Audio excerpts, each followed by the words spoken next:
Hey guys, happy Tuesday.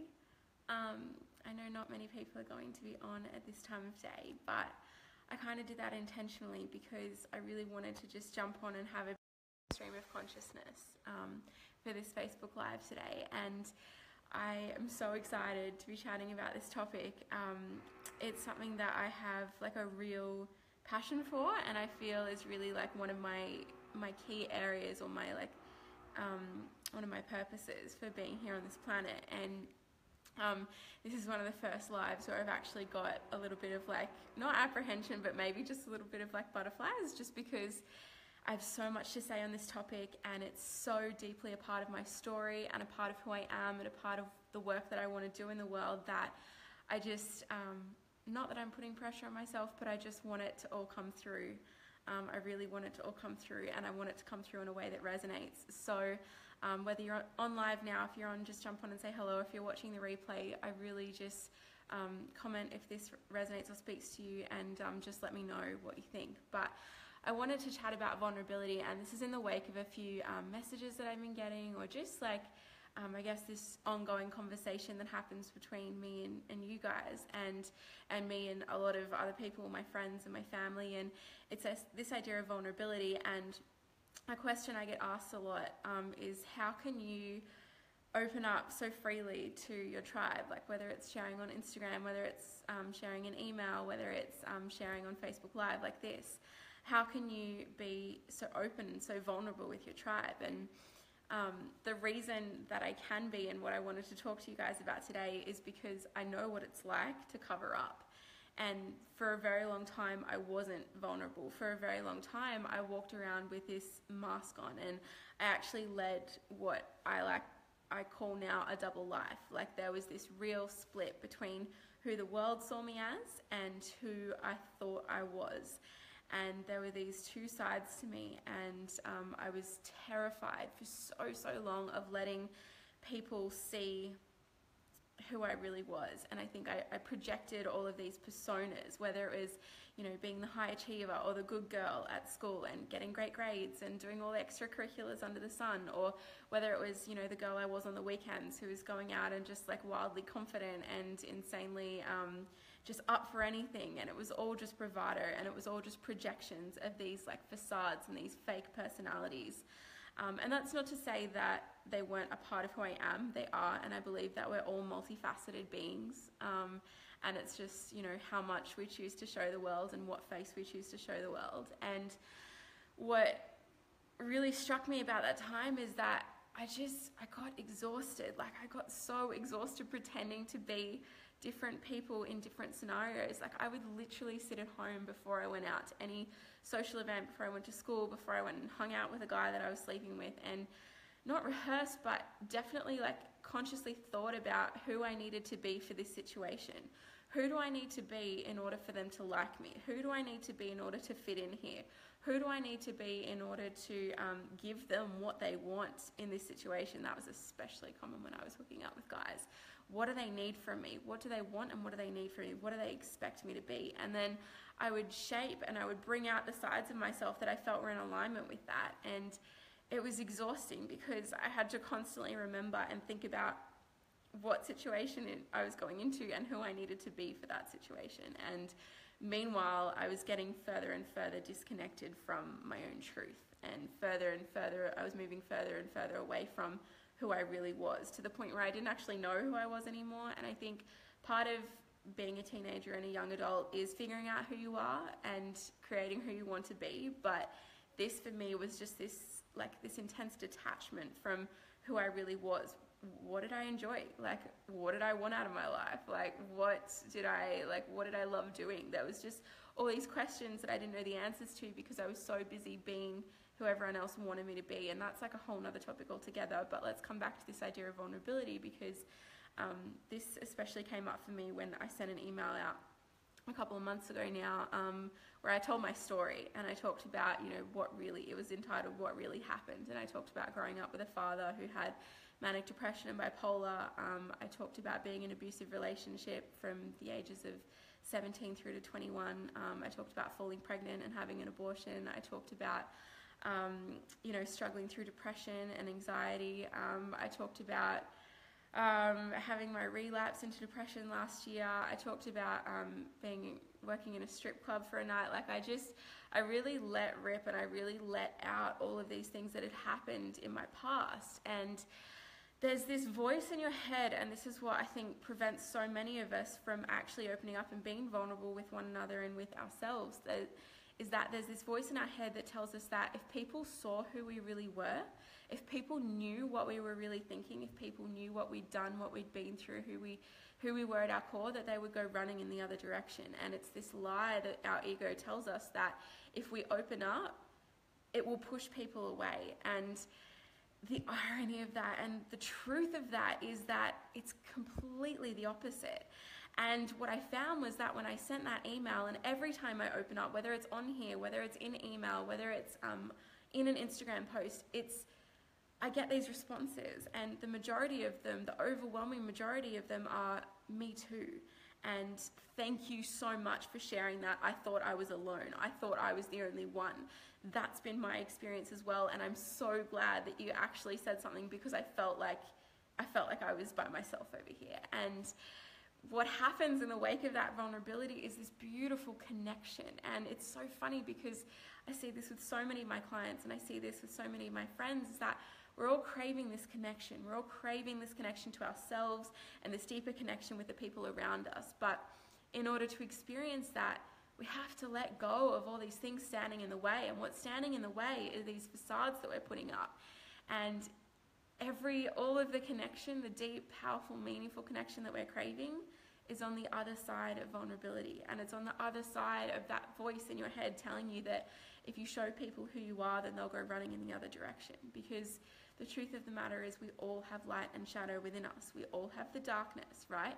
We all have these parts of ourselves that we're afraid to let others see. But when you actually begin to release all the shame, when you begin to open up about these experiences, when you begin to tell your story, when you begin to let people in, people that you have a trusting, amazing foundation and relationship with, then the darkness disappears and the darkness dissipates. And I feel like just shame and guilt and all of these negative emotions that keep us trapped, they can't exist in the wake of vulnerability. They can't exist in the wake of compassion. They can't exist in the wake of us standing up and saying, this is my story. This is what I've been through. This is what's been done to me. This is what I've done. This is what I've experienced. And I'm flawed and I'm imperfect, but I'm still worthy of love. And when the darkest, deepest parts of you are on display, then all of a sudden the deepest, darkest parts of everyone else start to recognize themselves in you. And then that sparks that beautiful connection, and it sparks this beautiful relationship. And it's so much deeper than anything that we can create from the facade. It's so much deeper than anything that comes from putting on a face or putting on a front or pretending to be someone that we're not. It's honestly that sort of stuff is just the tip of the iceberg of what we're capable of experiencing in relation to connection in this earthly realm and in this physical experience. That when you go below the surface, when you open up, when you're vulnerable, you just start to experience this depth of connection unlike anything you've ever felt before. And it's what makes life worth living. It really is. It's incredible. And I'm not talking about, I really want to clarify this, because I know there's a bit of division on this issue, but I'm not talking about false vulnerability or pretend vulnerability or forcing connection or forcing vulnerability for the sake of connection. I think it has to be a natural and an organic process. You can't just go up to someone that you've known for 5 minutes at a party and tell them about, your deepest, darkest secrets and what happened to you as a child. I mean, you can go for it if that's what you want to do, absolutely. And if that's what feels authentic. I've had some incredible conversations with strangers and people that I've met. There was just this instant connection. But I think for the majority of us, there has to be this foundation of trust in the relationship first, and to go into it with the intention, not the intention of bringing that person closer to you or reeling them in or trapping them in this guilt of okay, I'm telling you all this stuff, therefore you have to tell me this stuff, or I'm telling you this stuff, therefore you have to love me, or I'm telling you this stuff, therefore you have to be there for me emotionally. It's this beautiful connection that comes when there's no agenda and there's no expectation. It's just, I'm going to show you who I really am. Do with it what you will. And when you can go into, I just get emotional talking about this stuff, because when you can go into that space of just showing who you are and not needing anyone's approval, not needing anyone's acceptance, not needing even anyone's opinion, and just putting it out there and saying, you know what, like, this is my experience. If that resonates with you, amazing. And going in with the intention of just shedding a little bit of light on a topic that may have previously been shrouded in shame and secrecy. And if you can go in with that intention of, like, I'm going to open up with the hope that someone will resonate with what I'm saying, and that it will set someone free from maybe the chains that have been holding them back, or the shame that's been keeping them from shining their light in the world, then that is just, I think that's the purest intention, and that's the intention that I have behind everything that I share and everything that I do. It's not this, it's just this beautiful hope that something in my past, something in my experience will resonate with someone, and will help them, will make their journey a little bit easier, will serve them in some way. And I was listening to, when I was preparing for this morning, I was listening to a podcast with Danielle Laporte and Linda Sievertson and Danny Shapiro, and it was on the Beautiful Writers podcast, and they were talking about how people that, I don't even know how they described it, she just said, let nothing go to waste. And that just floored me, because I was like, that's it. Like, there's so much power in our pain. There's so many messages in our mess.